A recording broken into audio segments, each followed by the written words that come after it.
After what happened with Professor Obsidian, Vermil hesitates to go to school with Alto, and the boys are feeling down and mourning about it. Lilia talks to Vermil, and tells her it doesn't matter if she's a demon or so powerful, the only thing that matters is whether she's good or bad.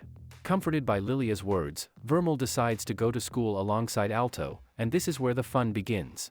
They go to school, and students can't stop gazing upon Vermil. Students start cheering and praising Alto for the blessing he brought to their eyes, and some people go crazy thinking about whether her old outfit is better or the new one. After that, before the class started, Vermil asked for the usual.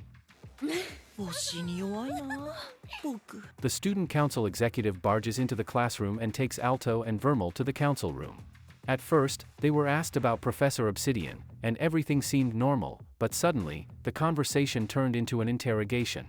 The president questions Alto if he's hiding something, and seeing no other choice, he says that Vermil is a demon, but even so, she's not an evil demon. He's willing to take any punishment and, if suited, get expelled, but Vermil doesn't deserve any punishment. The president tells him she's not intending to expel him, and Vermil being a demon might be good for them, so she tells Alto if he would like to join the student council? Since they don't have any foul intentions, and Vermil is so strong, they can use her power to keep the school safe. Alto saw no other way around, so he accepted the offer. Now in the dorm, Alto says he has to get stronger because if he could have kept Vermil's identity a secret. Hearing this, she says she will help him get more robust, but, in her own way. Later, they go to the student council room but barge in at the wrong time. Putting that aside, the president says she has something important to discuss. A magical element restored from the mage that the president fought is too suspicious. This form of magic didn't match any magic that was recorded. In that paper, there is a form of magic that even gold square appraisal specialties couldn't decipher. So, their enemy is probably Platinum Square, the people whose discoveries revolutionized the world. In the next scene, we see 3 Platinum Square mages talking to each other. Iolite starts complaining about what a pain that high priest was. Kohakomi is surprised and asks Iolite how he could convince him? And he says it's obvious, he killed him. And after this, he's going for the new targets, Alto and Vermil. In the dorm, Alto can't sleep because the bronze exams are close. So Vermil tries to comfort him. It's bronze exam day. This exam is important because in their school, they have to pass it to advance to the 4th grade. The practical exam is about mana provision, and the crystal measures the amount and quality of their mana. It looks simple, but it's more complicated than it seems. Many people try it but fail the exam, and only a few people figure out how to control and supply mana correctly. Alto is the last one, and by testing the crystal, he finds out about the actual exam. This crystal has a unique magic formula. Depending on where you pour your mana, you get different results. To show his power, he chose the most challenging place to supply mana. When he started, the color of the flame started turning silver. However, it still felt easy compared to providing mana for Vermil, so he went all out and suddenly, the crystal broke. Alto apologized and asked if he failed the exam, but the examiner told him to rest assured because he passed with a high score. Now before the written exam, Vermil gives Alto a little treat. Because of this, he barely manages to get to the exam on time. On a surprising note, Iolite comes in too. Alto is focused on the questions, but suddenly notices that Iolite is sleeping.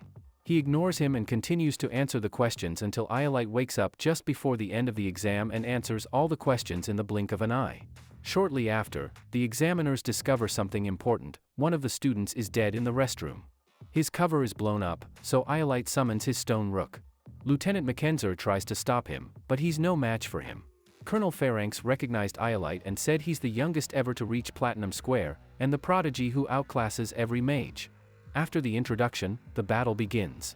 Alto, Vermil, and Colonel Phalanx attack Iolite but they're no match for him. Enraged by the situation, Alto's demonic mana gets activated, and he quickly destroys the stone rook, so Iolite has to use his knights. Vermil gets into her demon form and tries to attack, but even in this form, she cannot reach him. Now, Iolite reveals what he's planning. He wants to capture Vermil because they need her power to destroy the world. Before he can capture her, the ancient mage who sealed Vermil in the book comes to rescue them. She tells Alto that Vermil's powers are sealed by her memories, and he has to go into her mind to set her free. Alto goes into her mind, and sees her past. Vermil was living in a church with other orphans. Their life was simple but full of joy and peace in the church, but outside of there, children bother Vermil and throw rocks at her, and by doing so, they see her horn and find out she's actually a demon. The rumor spread around the city, and people come to kill her because they blame her for the plague spreading through the city. Sister tries to convince them it's not true, and Vermil is just a child, but they don't listen to her words. Because of the situation, Vermil has to run away. She escapes the church, but in town, she hears people and finds out that if she runs away, others in the church will be in danger. So she decides to turn herself in to save them, but it's too late. Sister, Miel, the kids, everyone is gone. They were killed by townspeople. Seeing this, Vermil can't control her emotions, and she unleashes her power and destroys the whole city. Looking at the disaster, Vermil kept crying and asking for forgiveness because she never wanted this to happen. Alto comes to comfort her and tells her she did her best, and even if the entire world turns against them, he will be by her side because he loves her. Comforted by his words, Vermil is finally set free from the seal of her memories. Now that Vermil is free from her memories, they return to fight with Iolite. He creates a golden knight and tries to attack, but the combination of Alto and Vermil's power quickly destroys it. So Iolite decides to get more serious about this fight, but his time is over, and he has to retreat because reinforcements are coming. Alto promises he's going to get stronger and keep Vermil safe, and he tries really hard to keep his promise. He practices with the most vital members of the academy, and no matter how hard he's beaten, he stands up and tries again. A few days later, it's revealed that they passed the bronze square exam, and they're celebrating, but Alto and Vermil are not there. As usual, Vermil is kissing Alto in a corner, and the first season finished with their kissing scene.